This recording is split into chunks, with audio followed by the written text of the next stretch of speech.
Hey, it's Mara. Just giving you an update on how things are going. I had my consult for my TAC, and then I told you guys about that. My transabdominal cerclage, and then this past Tuesday, I went in for my pre-op appointment. So I'm going to talk briefly about that because there's something else very important that I want to talk to you about. And this video is probably more about that than it is about my pre-op. But very quickly, so I went to my pre-op on Tuesday. Mainly he just wanted to measure my cervix and see what length it was, and then I was sent over to the hospital to get blood work done. And then they just kind of showed me around the hospital and told me where to go for my surgery date, which is November 21st. So that's the big day where I had my surgery. But yeah, he measured my cervix, and he wanted like a base measurement so that we had something to compare it to in the future. You know, if you get a TAC, your cervix isn't supposed to really change, but sometimes this base measurement also lets him see if I really need it or not. So cervixes, I've learned, are supposed to be, I should have had the information here, sorry. I believe we're supposed to be closer to like 4.5, 5 centimeters long. Mine was only 3.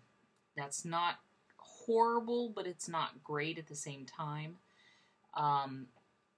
So 3 centimeters, not too bad. I remember at one point after giving birth to my little girl, when my boy was still in there, my cervix was measuring at like 2.4. And then I started going into labor with him, and it shrunk down to like 1.4, 1.5, 1.3, sorry, that's it, 1.3. And then, of course, kept going until he was out. So 3 is not great, but it's not awful. So it's good that I really feel good that I'm getting this TAC now, because if my cervix is normally supposed to be closer to 5 and I'm only at 3, I just fear that as the pregnancy would move on, my cervix would still go bad, you know. So it's good I'm having this put in so that I don't have to worry about the cervix shortening.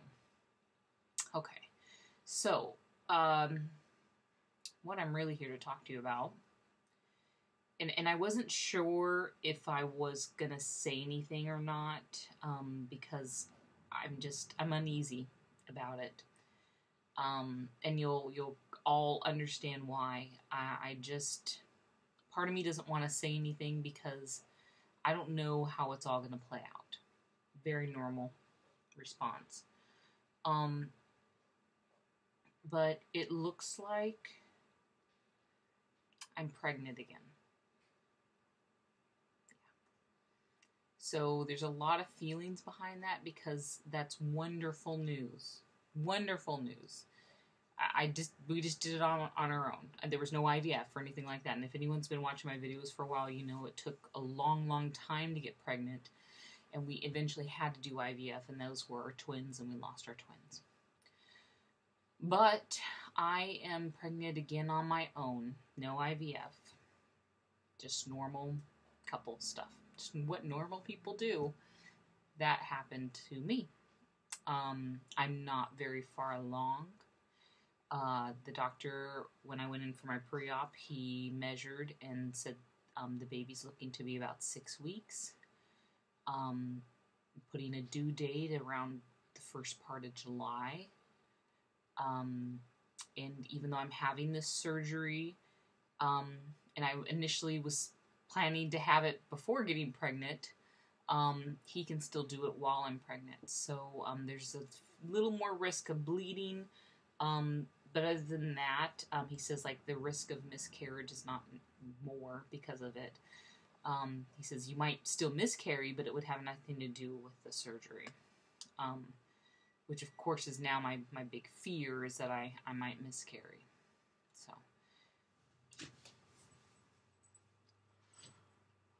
So that's what's going on, and that's a big thing.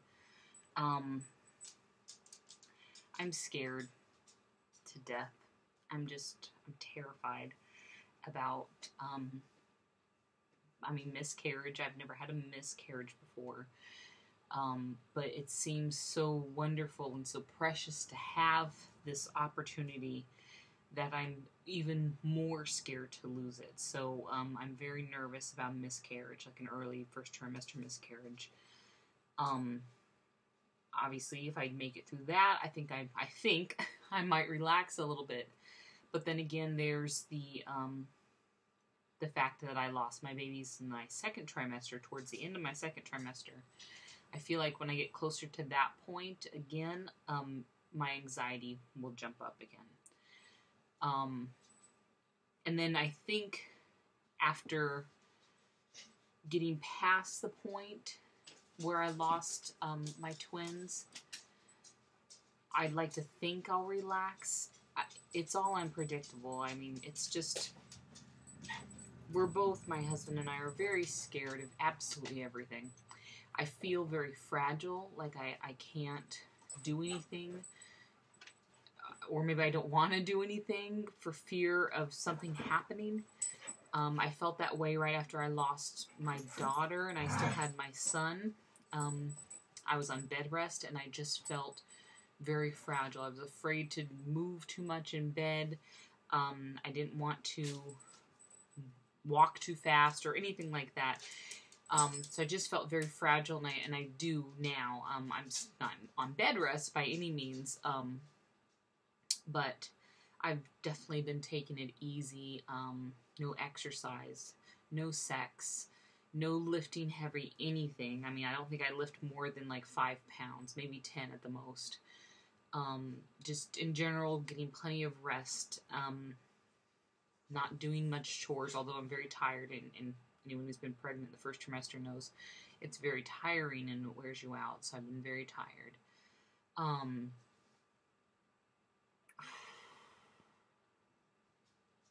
don't even know what else to say. I would not be pregnant right now if we hadn't lost our twins.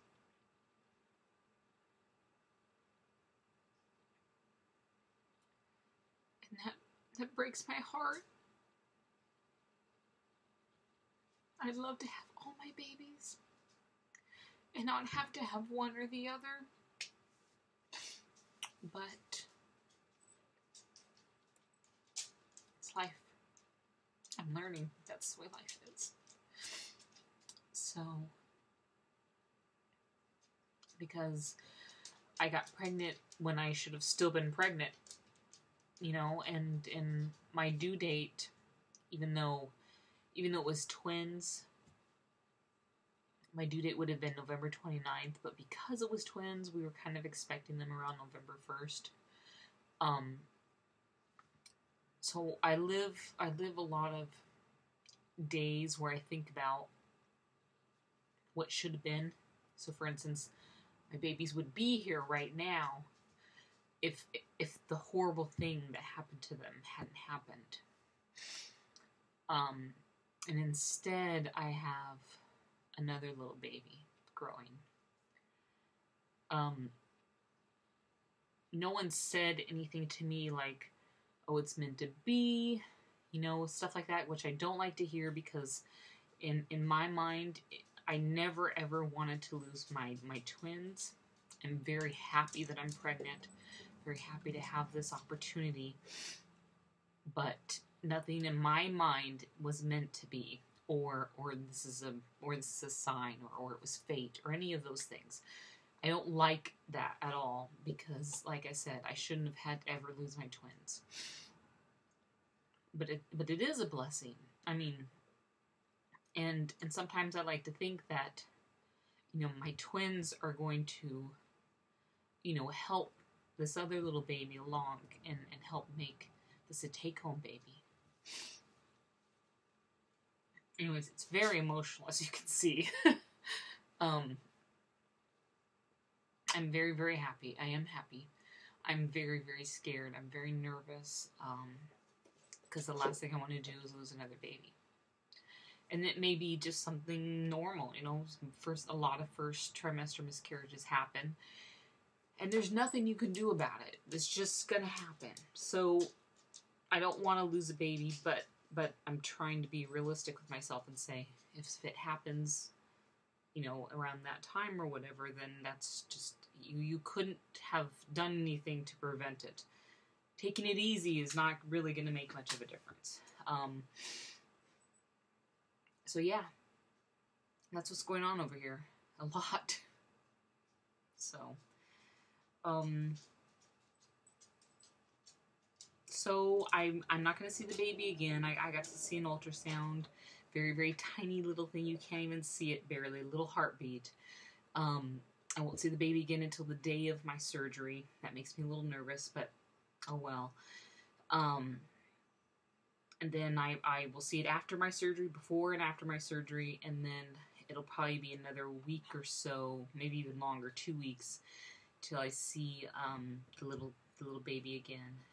And there's just one baby in there, so I was curious about that. And there's just one little baby in there. I just don't know what to say right now. I just wanted to tell you guys. I was nervous about telling you guys because I don't want to get back on here and say, never mind, baby's gone. But if that's what happens, that's what happens. And I wanted you guys to know what was happening. I wanted to be honest because who knows who else is going through something like this, you know? And if my story helps them in any way, then I'm glad. I really am glad.